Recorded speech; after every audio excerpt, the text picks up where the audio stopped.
Hi guys! Magluluto ako ng banana cake. So, ito yung mga ingredients ko. Ito ay 1 and 1/2 cup of flour, 2 eggs, 3 banana, 1/2 cup of milk, 1/4 cup of brown sugar, 1/3 cup of melted butter, and 1/2 cup of white sugar, 1/4 teaspoon of salt, then ito 1 teaspoon of baking soda and 1 teaspoon of baking powder. So, yan lang. Ito lang yung ingredients ko. Wala kasi akong vanilla. Dapat may vanilla. So, ngayon, ihalo na natin. At ito na siya guys. And hinalo ko na lahat ng mga ingredients.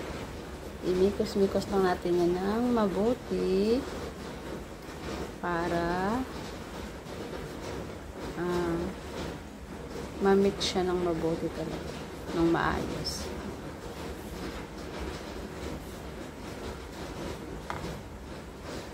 Okay.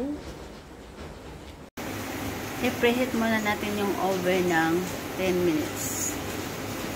I-set na natin. 180, 150. Then, so, i-preheat natin siya ng 10 minutes muna. Painitin muna natin yung oven ng 10 minutes. Okay.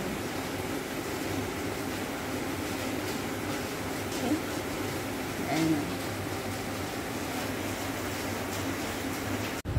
So, ayan guys, na-preheat na siya. Ayan, mainit na siya. Ilalagay ko na yung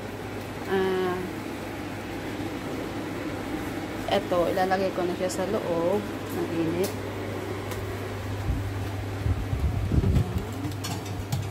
Hindi ko siya makita. Teka lang. Dahil maulan ang panahon, napaluto ako ng banana cake. Yan. Sarap tingnan. Perfect.